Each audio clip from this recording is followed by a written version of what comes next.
Well, hello again from here inside St James's Park, and I'm going to cut straight to it. I said this in my pre-match voice note over my WhatsApp channel that I was concerned. I didn't necessarily like the team selection and the absence of a striker, given we've seen this season when Newcastle play without a centre forward, they don't score a goal. And Nick Woltemade didn't start, and as much as his absence from the start in 11, yes, we've got to talk about that.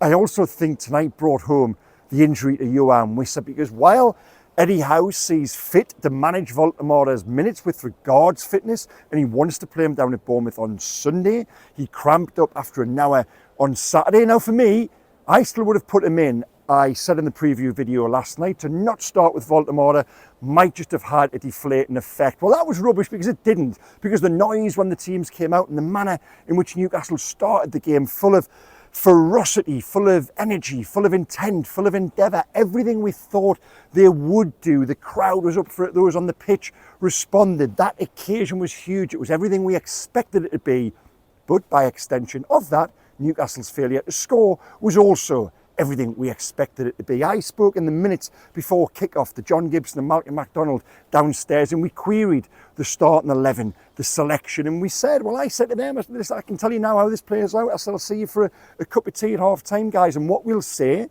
after 45 minutes is that, yeah, Newcastle have played well. Wow, how fast did they start? What was the intensity like? The pressing in their faces, the crowd were up for it, and they didn't score, and they missed a couple of chances.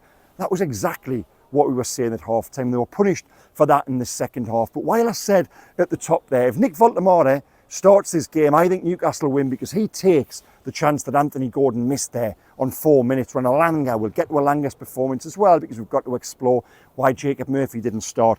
When Anthony Alanga pulls that back, and it's a great, real promise. That was Alanga's best 45 minutes by far since he joined in the summer. That's Nick Woltemade on the end of that. At the Leazes end goal there, he puts it in the back of the net. Anthony Gordon swipes at fresh air, and the chance is gone. There's another one 10, 15 minutes later when Alanga does brilliantly again, comes to the far post. Harvey Barnes hits the goalkeeper. Looks like a great save. I actually think the finish should be better. Again, if it's Nick Woltemade on the end of that, does he score? Probably. That's what centre forwards are there to do, even though I think Barnes is still good enough to score himself. So while Eddie Howe, when he was asked about this afterwards, he said that it was to manage those minutes, and there could have been an entirely different narrative tonight if they've got the data and they've looked at Woltemade. If Woltemade starts, then he does come off injured, and given Wissa is going to be out for the next 4 or 5 weeks at least, perhaps Eddie Howe is, those are the decisions he's paid to make, and he thinks with Anthony Gordon through the middle, Alanga and Barnes and Woltemade coming off the bench, they might have enough to win the game. That's his call. I think he got it wrong. I don't often say that about Eddie Howe. Prepared to commit to that, with my opinion pre-match.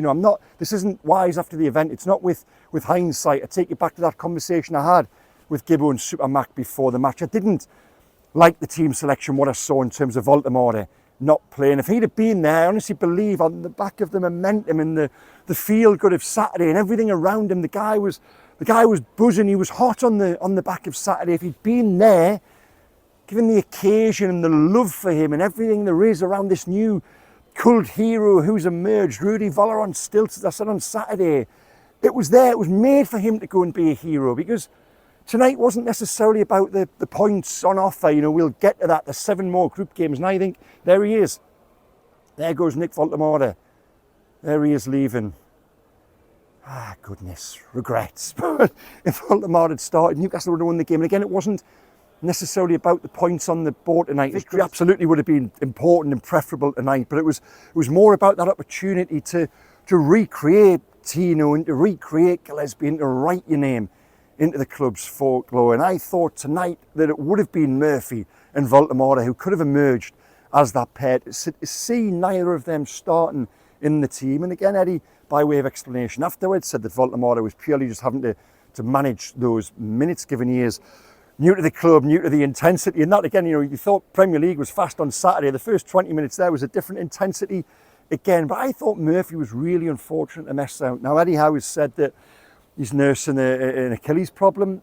Jacob Murphy is the type of character who would have risen above that and absolutely risen to the occasion, as he did when he came on there late in the game. He eventually laid on the chance for Anthony Gordon to score the goal. So for me, that tonight, it just feels like an opportunity missed. I know Barcelona scored 2 fantastic goals there in the second half through through Marcus Rashford. But by that point, Newcastle have let them off the hook. And they did let them off the hook because they started with enough intensity and enough intent to go and take the lead. And if they do take the lead, I honestly believe they go on and win the game, because Barcelona sensed an opportunity there in the second half. Newcastle were up for it. They bossed them, they dominated them, they bullied them during the opening 15, 20 minutes. They were too quick, they were too hungry. But they couldn't put the ball in the back of the net, and we've seen that, and it was a familiar, predictable script that plays out. And when that happens, confidence then fades, and an air of inevitability creeps in, and that's what we saw, that's what happened. Come half time, I'm scripting my words, you know, on these night games. I always say this, don't you? You've got to sort of pick a theme and commit to it fairly early. At half time, having a conversation with my desk down in London, I'm saying, well, yeah, I'm going to go along the lines of Newcastle played well, but not well enough, and without a striker, they were undone. That's exactly what happened. And Eddie Howe had a great quote afterwards. He said, you know, we've played good and weren't great, and you've got to be great to beat Barcelona. Great means converting on those chances. They were rightly applauded off at the end. I had no issue with that. It's deserved. Singing Eddie Howe's name around the stadium there. It's Barcelona, come on. They've played well, they've tried, they've had heart, effort, commitment, endeavour, moments of real promise too. I haven't got a problem with the performance per se.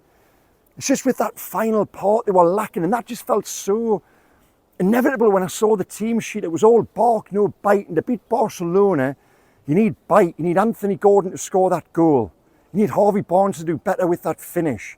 When Anthony Langa in the second half there drops across 4 or 5 minutes into the second half, drops a lovely ball into the area. There's no one there. It's Jules Koundé who meets it. If Nick Woltemade is on the pitch, perhaps he meets it. So that is the frustration, and that is the regret coming out of tonight for Newcastle. Now, we've been told to come inside, so why not give ourselves a proper Champions League backdrop? And this is where Eddie Howe stood just 15, 20 minutes ago. And I thought he was very honest in his appraisal. I've already just touched on that there, which I thought was a really good, fair quote in a way of summing it up. We were good, but we weren't great. And Newcastle weren't great. They had the potential to be great. And again, I come back to that words, frustration and regret, because I think they were set up there, and I think they were motivated enough to go and win the game.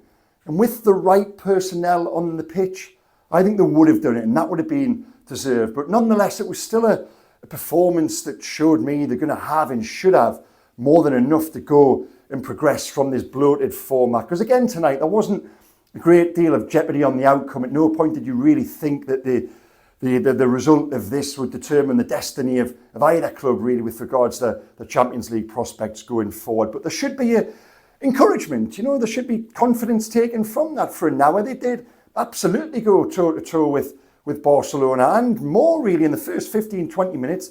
They were the better team. Now, after that, when confidence and belief perhaps fades, I thought Barcelona came into it and they did control it. Pedri was wonderful in the middle of the park there. Marcus Rashford, having not done a great deal before that, Rashford wasn't threatening in the way Anthony Langa was, repeatedly breaking in behind. But when it comes to those moments of predatory instinct and applying that finish and that moment of class, Rashford had it where Gordon didn't, where Barnes didn't, where Elanga didn't. You know, Elanga got into those positions, he laid on chances for others, but is he applying those finishes himself now? We still got to take that to the next level, because Anthony Elanga at £55 million should also be a goal-scoring winger, not just one who lays on chances or assists. I want to see more from him.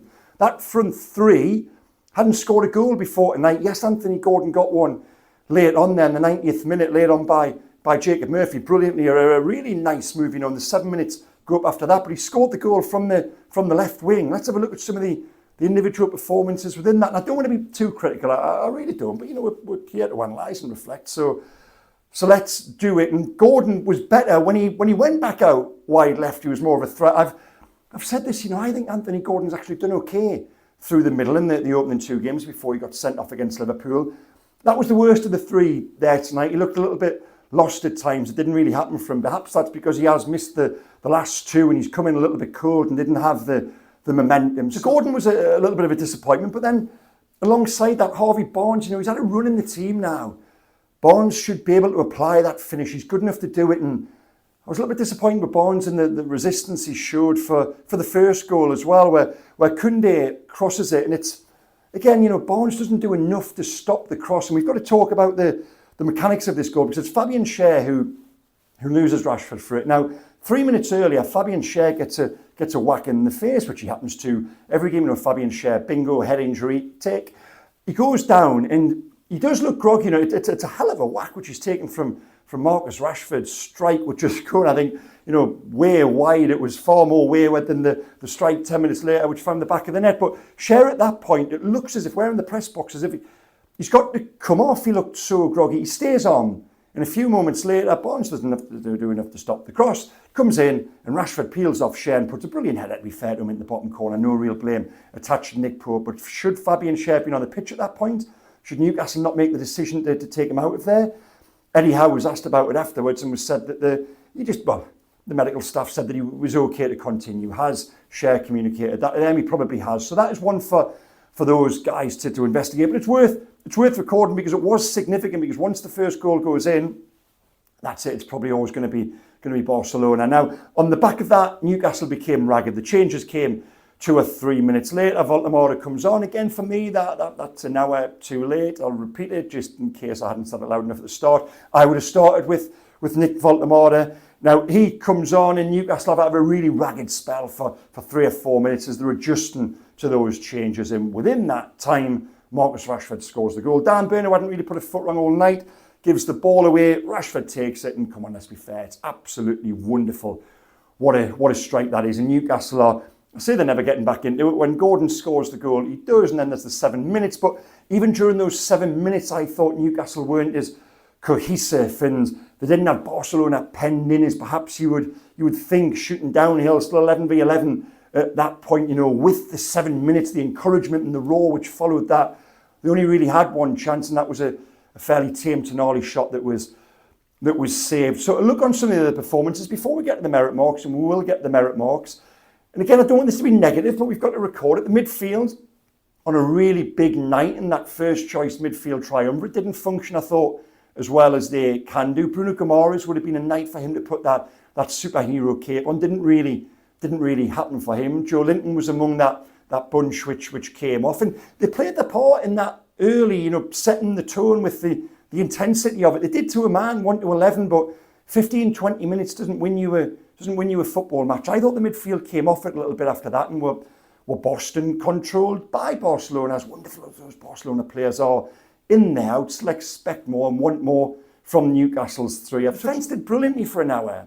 They're up against Rafinha, Lewandowski, Marcus Rashford. You know, they barely coughed up any chances at all now. The first goal, of course, changes that, and after that, they do become a little bit ragged. So I wouldn't attach too much blame to the defence. It's more those in the final third, a familiar script.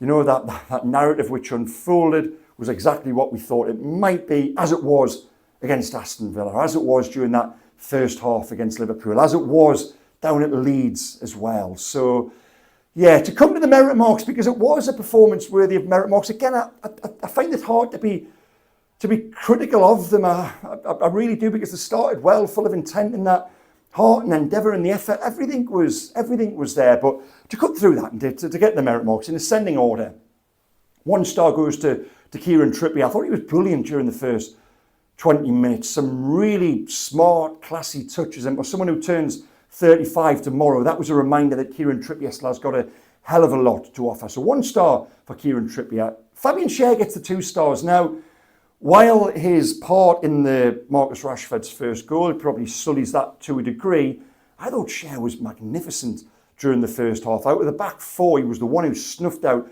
all of the danger there. He's up against Lewandowski. He was reading things. He was getting there first. He was pinging balls out wide. He was playing passes through the middle as well. I thought Fabian Schär had a very good first half, and it's worth recording the 2 stars. And the 3, for the first time this season, and easily his best performance in black and white, even though he did come off after the hour, Anthony Elanga. I thought Jacob Murphy was good when he came on, very unlucky not to start, but given Elanga's performance and the chances he laid on, Eddie Howe can argue he got that one right, and that is what Newcastle need to see more from Elanga, because Elanga played his way out of the team during the opening 2 matches of the season. I don't think anyone here would debate that, but he's come back in there tonight and he produced more like what we thought he could. But perhaps, does it not show that does suit Elanga? When you're playing a team like Barcelona, there's that little bit of space in behind to attack. When Newcastle were playing on the transition at times, when Barcelona got a little bit more control as the first half it went on, Elanga profited from that. It was just a shame that Newcastle as a team couldn't profit from his good work. But it was much more like it from Anthony Elanga, 3 stars. Now, yeah, guys, that's it for now. We roll on to Bournemouth on Sunday. A huge game when Eddie Howe's already told us there, Nick Woltemade start, and that was the point why he didn't start tonight. There's just that feeling of frustration that if he had it done, this probably could, and for me, would have been another memorable night here against Barcelona. Quick update on Yoane Wissa. Again, that just really brought home tonight. If Wissa's there, Wissa starts, and Newcastle probably win. So that injury, Eddie Howe said he faces a race against time now to be fit for after the international break. And what a blow that is. Newcastle, I think, are going to leave points behind during this next run of games because of Wissa's injury. But on the go to Bournemouth, another huge one. I'll be there. In the meantime, I hope you've enjoyed this video. Tell me what you think below the line, guys. Like, comment, subscribe. Tell me about Nick Woltemade. Would you start him? Did Eddie get it wrong for once? I think I can count on one hand, perhaps even one finger, the amount of times I've said that in the last 4 years under Eddie Howe. But with regards to selection and isolation of how this one played out tonight, I think it should have been and could have been different. So there you go, guys. Thank you so much for watching. Good night, and I'll see you again down at Bournemouth on Sunday afternoon. Take care. Bye-bye.